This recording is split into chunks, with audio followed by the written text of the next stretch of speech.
The alarm bells screamed through every corridor of Harmony Point Station. Red lights flashed in angry pulses, casting strange shadows on the metal walls. Dr. Sarah Chen looked up from her research notes as the sound pierced through her quiet laboratory. Something was very wrong. The station had been peaceful just minutes ago. Representatives from 12 different alien species lived and worked together here, far from their homeworlds. It was supposed to be a place of learning and friendship between the stars, but now Sarah could hear heavy footsteps running through the hallways outside her door. She pressed her hand against the wall panel to open her door and stepped out. The corridor buzzed with activity. Alien beings she had never seen move so fast were rushing in different directions. Their faces showed fear and panic. "What's happening?" Sarah asked a passing Zentari diplomat. The blue-skinned creature stopped for a moment, its 3 eyes wide with worry. "The Queen's offspring is missing," the Zentari whispered. "Queen Zixithara's child has vanished from the royal quarters. No one knows how or where." Sarah felt her stomach drop. Queen Zixithara of the Velkari Empire was the most feared being on the station. The Velkari looked like giant insects, with hard shells covering their bodies and sharp claws that could cut through metal. They were warriors who had conquered many worlds. Their queen was the fiercest of them all. The Zentari hurried away, leaving Sarah standing alone in the corridor. She had studied many alien species, but the Velkari still made her nervous. They were so different from humans. Where humans were soft and warm, the Velkari were hard and cold. Where humans talked through problems, the Velkari fought. A deep, angry sound echoed through the station. It was like nothing Sarah had ever heard before. The sound came from the direction of the royal quarters. Queen Zixithara was not happy. Sarah made her way toward the central hub of the station. Other beings pressed themselves against the walls as Velkari warriors marched past. These soldiers were smaller than their queen, but still twice the size of Sarah. Their black shells gleamed under the station lights. Their eyes glowed red with anger. "Search every room," one warrior chittered to another in their clicking language. Sarah's translation device worked hard to turn their words into English. "Tear apart every hiding place. The heir must be found." The station's human commander, Captain Rodriguez, stood in the main control room. His face was pale and sweaty. Sarah had never seen him look so worried. "How bad is this?" Sarah asked him quietly. Captain Rodriguez turned to her with tired eyes. "Very bad, Dr. Chen. The Queen's offspring disappeared sometime during the night cycle. The little one was in the most secure room on the station. No one knows how it got out or where it went." "What does the offspring look like?" Sarah asked. "Small," the captain said, "about the size of a human baby. It hasn't grown its hard shell yet. The Velkari call it Kethling. It's the Queen's only child and the heir to their entire empire." Sarah watched the security feeds on the big screens. Velkari warriors moved through every section of the station. They checked storage rooms, air vents, and even garbage disposals. Other aliens stayed in their quarters, too scared to come out. Queen Zixithara herself appeared on one of the screens. Sarah had seen the Queen before, but only from far away. Up close, she was even more frightening. The Queen stood over 8 feet tall. Her shell was deep black with silver markings. Her forearms ended in claws that could easily cut a human in half. But it was her eyes that scared Sarah the most. They burned with an anger that seemed to come from the depths of space itself. "My child," the Queen's voice came through the speakers. Her words were slow and careful, like she was trying not to break something with her voice alone. "Return my child to me, or this station will become a tomb for all who dwell here." The other alien ambassadors gathered in small groups, whispering to each other. Sarah could see the fear in their faces. Some were already packing their belongings, ready to leave the station as soon as possible. "She means it," said Ambassador Krell of the Thorian Confederacy. His gray skin had turned almost white with fear. "I've seen what the Velkari do to worlds that anger them. They don't leave anything alive." "But no one took her child," protested Dr. Yeath, a scientist from the Aquarian systems. "Who would be foolish enough to steal from the Velkari Queen?" Sarah listened to their worried talks. She knew these aliens were smart and brave in their own ways. The Thorians had built amazing cities on dead worlds. The Aquarians could swim in the deepest oceans of space. But they were all afraid of the Velkari. Hours passed. The warriors searched every inch of the station. They looked in rooms, behind panels, and inside machines. They questioned every person they met, but they found nothing. Sarah returned to her laboratory to think. She was a xenobiologist, which meant she studied how different alien species lived and acted. Maybe she could help figure out where a small Velkari offspring might go. She pulled up files on her computer about Velkari behavior. Most of the information was about adult warriors. There wasn't much known about their children. The Velkari kept their young ones hidden away from other species. What Sarah did know was interesting. Young Velkari were very different from adults. They were soft and weak. They needed warmth and protection. Adult Velkari were cold-blooded, but the babies were warm-blooded until they grew their shells. She also knew that young animals often acted on instinct when they were scared. They looked for warm, safe places to hide. They searched for comfort when they felt lost. Sarah heard more angry sounds from the royal quarters. The queen was getting more upset as time passed. The Velkari warriors were also becoming more aggressive. They had started threatening other aliens, demanding answers that no one had. "If the heir is not found by tomorrow," one warrior announced, "we will begin removing inhabitants from the station, starting with the weakest species." Everyone knew the warrior meant humans. In the eyes of the Velkari, humans were the most fragile beings on the station. They had no natural weapons, no hard shells, and no special powers. If someone was going to be blamed for the missing child, it would probably be them. Sarah felt scared but also determined. She had to help find this lost child, not just to save the other people on the station, but because somewhere out there was a small, frightened creature that needed help. She looked at the station maps on her computer. Harmony Point was huge, with hundreds of rooms and thousands of hiding places. But maybe the offspring wasn't hiding in an obvious place. Maybe it had found somewhere warm and safe, away from all the anger and fear. Sarah decided to start her own search. She would look for places a small, scared creature might go. Places that felt safe and comfortable. Places that reminded a lost child of home. As she left her laboratory, Sarah could hear the Queen's voice echoing through the station again. But this time, under all that anger, Sarah heard something else. She heard the sound of a mother who had lost her child, and that was a sound that every species in the galaxy could understand. 3 days had passed since Kethling disappeared. The station felt like a prison now. No ships could leave. No one could move freely through the corridors. Velkari warriors stood guard at every important doorway, their red eyes watching everything. Sarah had barely slept during those 3 days. She spent her time studying every piece of information she could find about the station's systems. While the warriors searched with their eyes and claws, Sarah searched with her mind. She sat in the environmental control room, looking at screens full of numbers and charts. These screens showed her things like air temperature, humidity, and airflow throughout the station. Most people would find this information boring, but Sarah found it fascinating. "Dr. Chen," said Engineer Martinez, who worked in environmental control, "you've been staring at these screens for hours.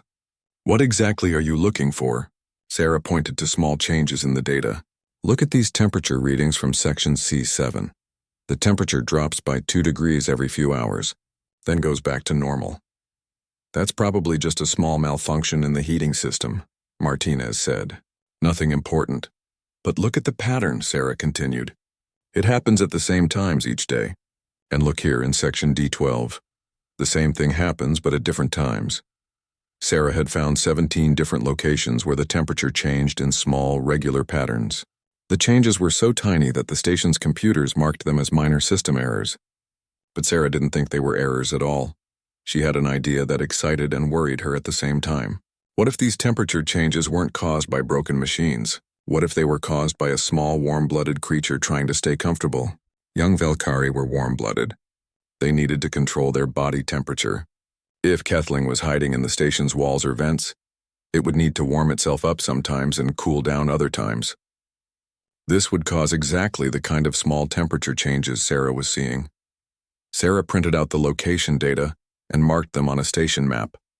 The spots were scattered all over Harmony Point, but when she looked at them carefully, she could see a pattern. The locations formed a rough path through the less used parts of the station. "It's moving," Sarah whispered to herself. "The little one is moving through the station, staying hidden." She took her findings to Captain Rodriguez. The captain looked tired and stressed. He had dark circles under his eyes and his hands shook slightly when he held Sarah's papers. "Temperature fluctuations?" he asked. "Dr. Chen, we've searched every room 3 times. We've used heat sensors, movement detectors, and even brought in tracking animals from other species. If something was alive in those sections, we would have found it. But what if it's not in the rooms? Sarah asked. What if it's in the spaces between rooms? The maintenance tunnels, the air circulation systems, the areas we don't normally think about? Captain Rodriguez was quiet for a moment. Through his office window, they could see Queen Zixithera in the main corridor. The Queen had not returned to her quarters in 2 days. She stood like a statue, watching everyone who passed. Her anger had grown into something cold and dangerous. Other aliens on the station were starting to panic. The Zentari diplomats had requested emergency evacuation. The Thorian ambassador had locked himself in his quarters and refused to come out. Even the brave Aquarian scientists were talking about leaving.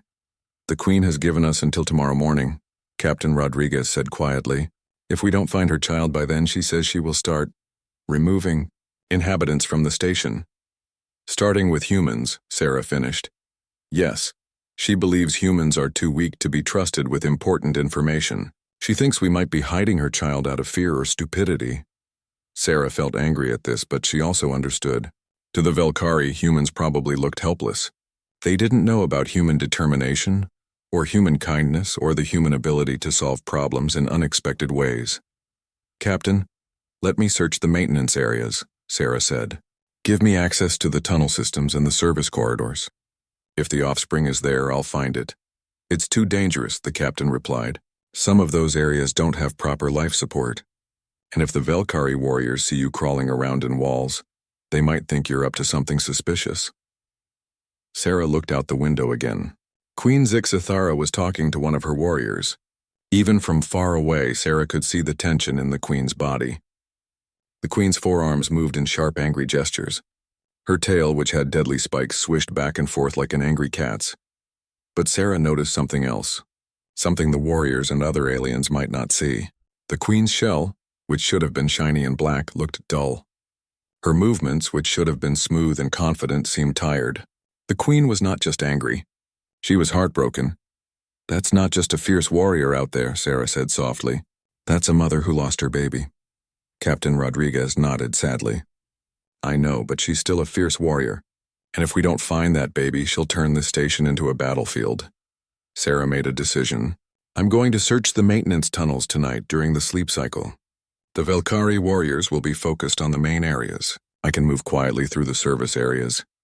I can't officially give you permission to do that, the captain said. But I can't stop you either, just be careful, Dr. Chen. If something happens to you, we'll have an even bigger problem. That evening, Sarah prepared for her search. She packed a small bag with food, water, and basic medical supplies. She also brought her portable computer, which could connect to the station's environmental systems from anywhere. She put on dark clothes and soft shoes that wouldn't make noise. She took a small flashlight and made sure her translation device was working properly. If she found Kethling, she wanted to be able to communicate with the small creature. Sarah entered the maintenance tunnels through a service panel in her laboratory. The tunnels were narrow and dark. Pipes and cables ran along the walls and ceiling. The air was warm and smelled like machine oil and recycled air. She started her search in section C7, where she had first noticed the temperature changes. The tunnel was barely wide enough for her to crawl through. She moved slowly, listening for any sound that might be a scared, hiding child. As she crawled, Sarah thought about what she knew about Velkari offspring. They were born soft and vulnerable. They didn't develop their hard shells until they were several months old. Until then, they needed constant warmth and protection. Adult Velkari showed love through strength and aggression. They protected their young by fighting off threats and building strong defenses. But maybe a young Velkari needed something different. Maybe it needed gentle warmth instead of fierce protection. Sarah reached the area where the temperature changes had been strongest.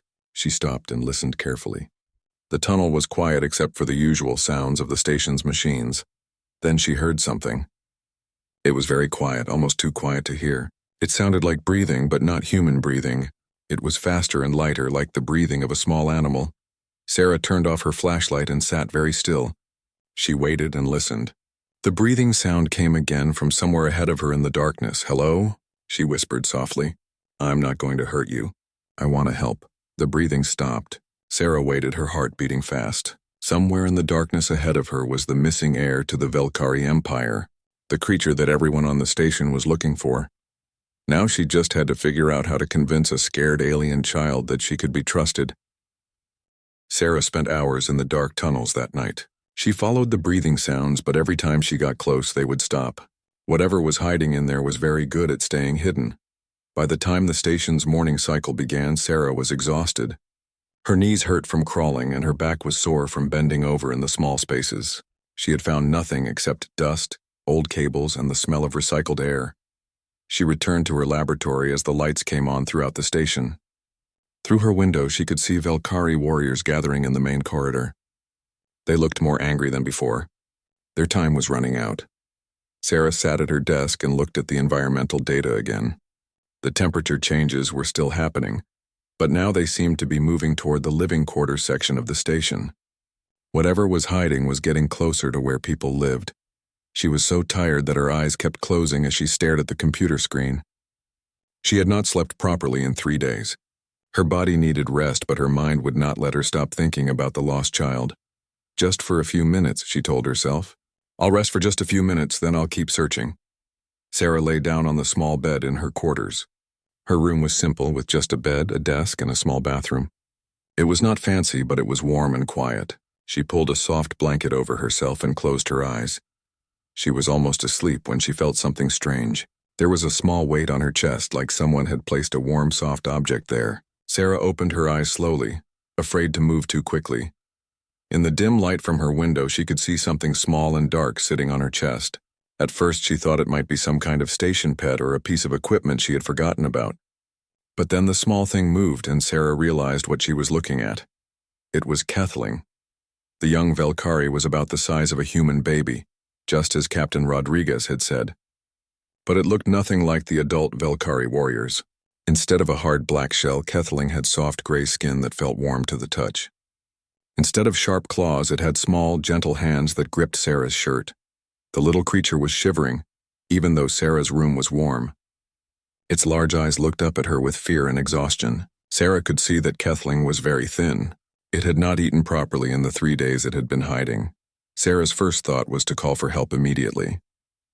The station's security, Captain Rodriguez, even Queen Zixthera herself, would want to know that the missing heir had been found. But something made her stop. Kethling was not trying to run away. It was not fighting or trying to hide. Instead, the small creature pressed itself closer to Sarah's chest, like it was trying to listen to her heartbeat. Its breathing became slower and more peaceful. Sarah lay very still, afraid that any sudden movement would scare the little one away. She looked down at Kethling and tried to understand what was happening. The young Velkari had been hiding for 3 days. It could have gone anywhere on the station. It could have stayed in the dark tunnels where no one would find it. But instead, it had come to her room. It had chosen to trust her. Sarah slowly moved her hand to gently touch Kethling's back. The little creature's skin was incredibly soft, like the finest fabric. She could feel its small heartbeat, which was much faster than a human heartbeat. Under her touch, Kethling seemed to relax even more.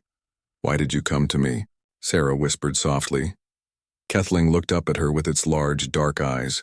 Sarah noticed that there were small patches of color on the creature's skin that glowed very faintly. As she watched, the colors changed from blue to green to yellow in slow patterns. Sarah remembered reading about this in her research. Young Velkari could communicate through color patterns on their skin before they learned to speak properly. But she did not know what the colors meant.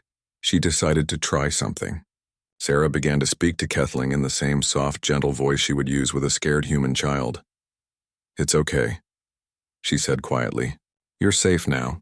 No one is going to hurt you." The colors on Kethling's skin changed to a steady, soft blue. Sarah did not know what blue meant, but the creature seemed calmer. "Are you hungry?" Sarah asked. She had some nutrition bars in her desk that were supposed to be safe for most alien species. "Would you like something to eat?" The blue color became brighter, and Kethling made a soft chirping sound. Sarah took this as a yes. She moved very slowly so she would not scare the little one. She reached over to her desk and brought back a nutrition bar. She broke off a small piece and offered it to Kethling. The young Velkari sniffed the food carefully, then took it with its small hands. It ate the small piece quickly, then looked at Sarah for more. She gave it another piece, then another, until Kethling seemed satisfied. As Kethling ate, Sarah thought about what this meant. The little creature had not been kidnapped. It had run away from its own people. But why would the heir to a great empire run away from its own mother? Sarah looked at Kethling more carefully. Now that it was not shivering and had some food in its stomach, she could see that the little one was actually quite beautiful. Its soft gray skin had patterns of silver and gold that caught the light. Its eyes were large and intelligent, not fierce like adult Velkari eyes, but curious and gentle. This was not a monster or a dangerous alien. This was just a scared child who needed help. But Sarah also knew that outside her room, Velkari warriors were preparing to start removing inhabitants from the station. Queen Zixthara's anger was growing stronger every hour. If Sarah did not act soon, innocent people would die. She looked down at Kethling, who had finished eating and was now curled up on her chest again. The little creature's skin showed soft green colors that pulsed slowly like a gentle heartbeat. "I need to take you back to your mother," Sarah said softly. "She's very worried about you." The colors on Kethling's skin immediately changed to bright red. The little creature made distressed chirping sounds and pressed itself closer to Sarah, as if trying to hide. Sarah was surprised by this reaction. Kethling was clearly afraid of something. But what could a small child be afraid of? Its mother? The warriors? The other aliens on the station? Then Sarah had a terrible thought. What if Kethling was not afraid of strangers? What if it was afraid of its own people? She thought about what she knew about Velkari culture. They were warriors. They valued strength and aggression. They showed love through fighting and protecting. But maybe that kind of love was too much for a small, sensitive child. Maybe Kethling had run away because it was scared of all the anger and fighting around it. Maybe it had come to Sarah because humans were different. Humans were soft and warm. They spoke gently. They did not have sharp claws or hard shells. Sarah made a decision that she knew was dangerous. Instead of calling security immediately, she would try to understand what Kethling needed. She would try to help the little one feel safe. But she also knew that time was running out. Soon Queen Zixthara would start her terrible punishment. Sarah had to find a way to return Kethling to its mother without causing more fear or violence. She just hoped she could figure out how to do that before it was too late.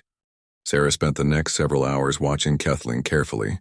She had locked her door and turned off her communication system. She told herself she just needed a little time to understand what was happening before she contacted anyone else. The little Velkari seemed much happier now that it had food and warmth. It moved around Sarah's room slowly, exploring everything with curious touches. Its skin colors changed constantly, showing different patterns that Sarah began to realize were like a language. When Kethling touched something soft, like Sarah's blanket, the colors became warm yellow and orange. When it found something hard like the metal desk, the colors turned to sharp white and blue. When it looked at Sarah, the colors became a gentle green that pulsed like a heartbeat. Sarah started taking notes on her computer, trying to understand what each color meant. She was a scientist, and even in this strange situation, her instinct was to learn and understand. "You're trying to talk to me, aren't you?" Sarah said softly as Kethling climbed onto her lap. The little creature looked up at her, and its skin showed bright blue patterns mixed with gold. Sarah pulled up some of her research files on Velkari communication. Most of the information was about adult warriors and their battle signals. But she found a few notes about how young Velkari used color patterns before they learned to speak with sounds. According to her notes, blue meant safety or peace. Gold meant happiness or comfort. Red meant danger or fear. Green meant curiosity or interest. There were many other colors, but these seemed to be the basic ones. Sarah watched Kethling explore her room and began to understand more. When the little one looked toward the door, its skin turned red and white. When it looked at Sarah's bed or soft chair, the colors became warm yellow and orange. When it touched Sarah's hand, the colors were green and blue together. "You feel safe here," Sarah realized, "but you're scared of what's outside this room." Kethling looked at her and its colors became bright blue, then gold. Sarah thought this meant yes in the creature's color language. Sarah gently picked up Kethling and sat down at her computer. She brought up some pictures of the station, including photos of the royal quarters where Kethling had been staying. When Kethling saw pictures of the royal quarters, its colors immediately turned bright red. The little creature made distressed chirping sounds and tried to hide behind Sarah's arm. Sarah showed Kethling pictures of different parts of the station. The little one's colors stayed calm for most areas, but turned red whenever Sarah showed pictures of Velkari warriors or the formal diplomatic meeting rooms. "You don't like the formal places," Sarah said. Too many serious angry adults. She showed Kathleen a picture of Queen Zixthara. The little one's reaction surprised Sarah. Instead of showing fear, Kathleen's colors became deep purple mixed with blue. Sarah did not know what purple meant, but the blue suggested the little one was not afraid of its mother. Sarah thought about this carefully. Kathleen was not afraid of Queen Zixthara herself, but it was afraid of the situation around the queen. The warriors, the anger, the tension on the station. Sarah had an idea. She brought up some audio files of different sounds from around the station. She played the sound of normal conversation in the dining hall. Kathleen's colors stayed calm. She played the sound of machinery working in the engineering sections. Still calm. Then she played a recording of Velkari warriors talking in their clicking, aggressive language. Kathleen's colors immediately turned bright red, and the little creature pressed itself against Sarah for comfort. It's the anger, Sarah realized. You can sense how angry and upset everyone is. All the warriors, all the searching, all the fear on the station. It's too much for you.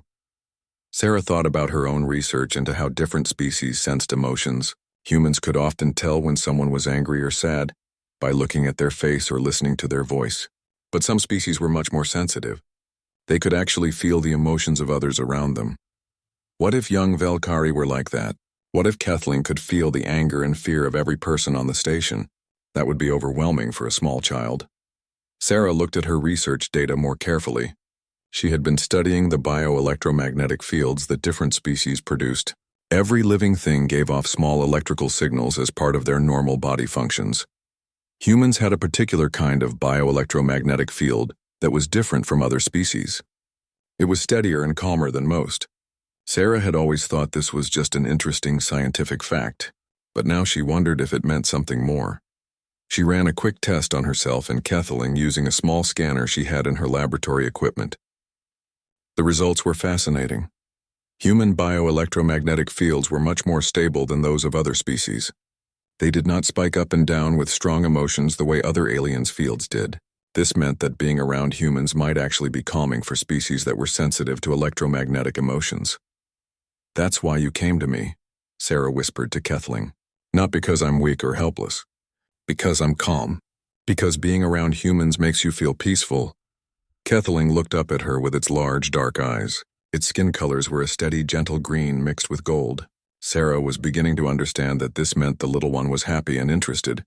Sarah continued her research, working carefully while Kathleen sat on her lap. She discovered that several other species had notes in their scientific records about humans being good at calming down upset individuals. She had always thought this was just because humans were good listeners, but maybe there was a biological reason too. She found research papers about how different species reacted to stress and conflict. Most species, when they got scared or angry, produced electromagnetic fields that made other individuals around them also scared or angry. It was like emotional contagion, where feelings spread from person to person. But humans seemed to have the opposite effect. Their steady, calm electromagnetic fields could actually help other species feel more peaceful and relaxed. Sarah realized this was something important that no one had fully understood before. Humans were not just good diplomats because they were smart or fair. They were good diplomats because their presence actually made other species feel calmer and less aggressive. She looked down at Kathleen, who had fallen asleep on her lap. The little creature's skin showed soft blue and gold patterns that pulsed slowly with its breathing. For the first time in days, Kathleen looked completely peaceful.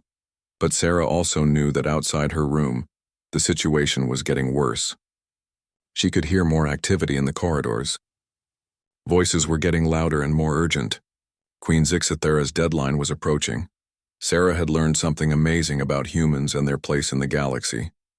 But she still had to figure out how to use this knowledge to solve the crisis on the station. She looked at Kathleen sleeping peacefully in her lap, and then at her computer screen showing all her research about human bioelectromagnetic fields. An idea began to form in her mind. What if the solution was not just to return Kathleen to its mother? What if the solution was to show everyone on the station something new about how different species could help each other? Sarah made a decision. She was going to contact Queen Zixthara directly, but she was not just going to return the lost child. She was going to try to teach a fierce alien warrior something about gentleness. and maybe teach the galaxy something new about what humans could offer to the universe. Sarah sat in her room for another hour, thinking about what she was going to do. Kethling was still sleeping peacefully on her lap, its skin showing the soft, calm colors of a content child. But outside she could hear the sounds of the station preparing for something terrible. Finally, Sarah made her choice. She gently woke Kethling and spoke to it in her softest voice. "Little one, I need to take you back to your mother, but I promise I won't let anyone hurt you or scare you." Kethling's skin colors turned worried red and white, but it did not try to run away. Instead, it climbed up onto Sarah's shoulder and held on tight, like it trusted her to keep it safe. Sarah activated her communication system and sent a message directly to Queen Zixithera. She knew this was dangerous. The queen might be so angry that she would attack first and ask questions later. But Sarah had to try. "Your Majesty," Sarah said into the communicator, "this is Dr. Sarah Chen. I have found your child. Kethling is safe and unharmed. I request a private meeting with you to discuss the situation." The answer came back almost immediately. Queen Zixithara's voice was cold and dangerous. "Human, you will bring my child to the main corridor immediately. Any delay will be considered an act of war." "Your Majesty," Sarah replied carefully, "I believe it would be better if you came to my quarters. Your child has been through a difficult time and needs to be handled gently." There was silence for several long minutes. Sarah could imagine the queen's anger growing stronger. Finally, the reply came. "You dare to give commands to me, weak human? You dare to tell me how to handle my own offspring?" "I am not giving commands," Sarah said. "I am making a suggestion based on what I have learned about your child's needs. Please, Your Majesty, come to my quarters alone. Let me show you what I have discovered." Another long silence. Then, "I will come to your quarters in 10 minutes. If this is some kind of trick, human, you will die slowly." Sarah spent those 10 minutes preparing. She set up her computer to show all her research about bioelectromagnetic fields and interspecies emotional sensitivity. She arranged her room so that Queen Zixithera would be able to see Kethling clearly, but not feel threatened. Most importantly, she practiced staying calm. If her theory was right, her own emotional state would affect both Kethling and the Queen. She needed to be a source of peace and stability, not fear and nervousness. When Queen Zixithera arrived, Sarah was shocked by how different the Queen looked. The fierce warrior who had terrorized the station for 3 days now looked tired and sad. Her black shell was dull and her movements were slow, but her eyes still burned with anger. The Queen filled Sarah's doorway completely. Her forearms were ready for battle and her tail swished dangerously behind her. She looked around the room suspiciously, expecting some kind of trap. Then she saw Kethling. The little creature was sitting on Sarah's bed, playing quietly with a soft pillow.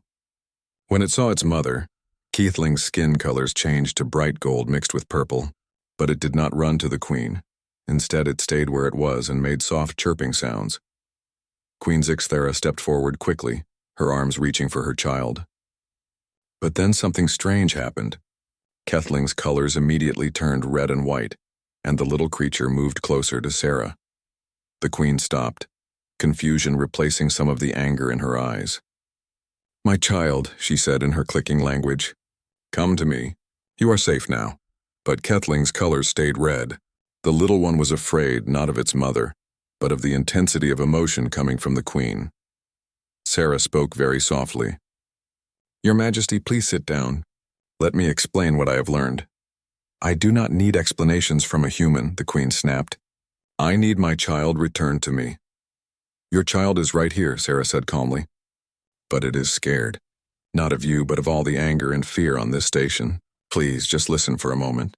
Sarah began to show Queen Zixithera her research. She explained about bioelectromagnetic fields and emotional sensitivity. She showed how different species affected each other's emotional states just by being near each other. "Young Velkari are very sensitive to the emotions of others," Sarah explained. "Kethling can feel the anger and fear of everyone on this station. It has been overwhelming for such a small child." Queen Zixithera listened, but her posture remained threatening. "You are saying that my child ran away because it is weak?" "No," Sarah said firmly. "I am saying that your child ran away because it is sensitive. There is a difference. Sensitivity is not weakness. It is a different kind of strength." Sarah showed the Queen her data about human bioelectromagnetic fields. Humans produce calm, stable emotional energy.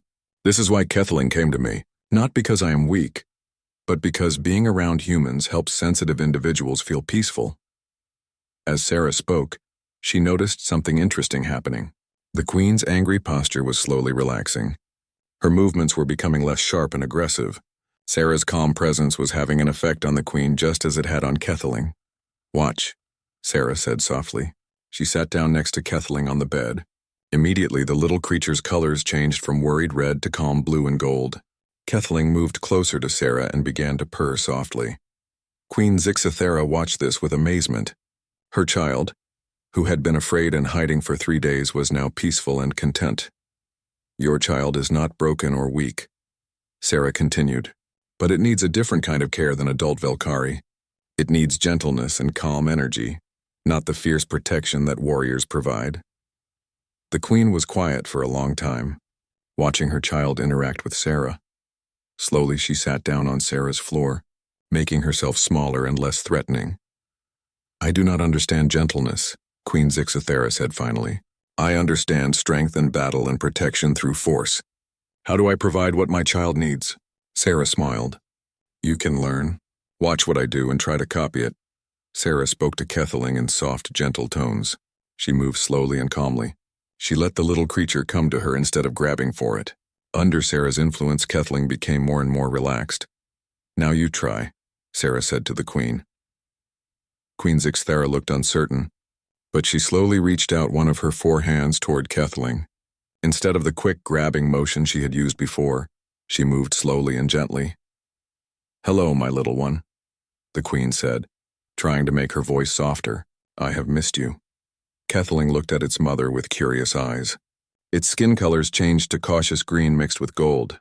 Slowly, the little creature moved closer to the Queen's outstretched hand. When Kethling touched its mother's hand, the Queen's eyes filled with tears. "My child," she whispered. "I thought I had lost you forever."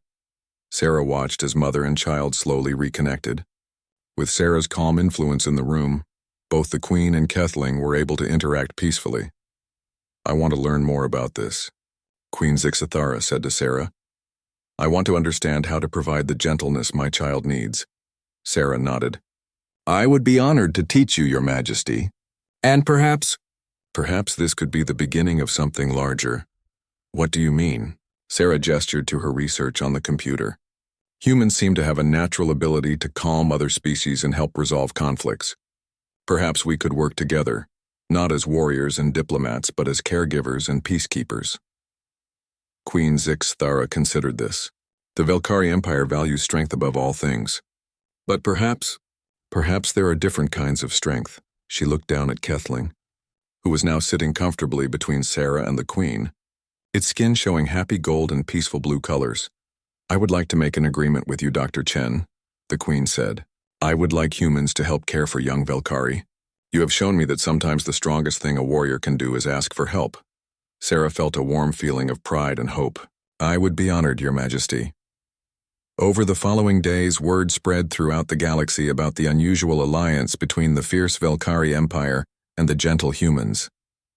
Other species began to request human peacekeepers and caregivers for their own difficult situations. Sarah became the first human to hold the title of Nest Guardian in Velkari culture.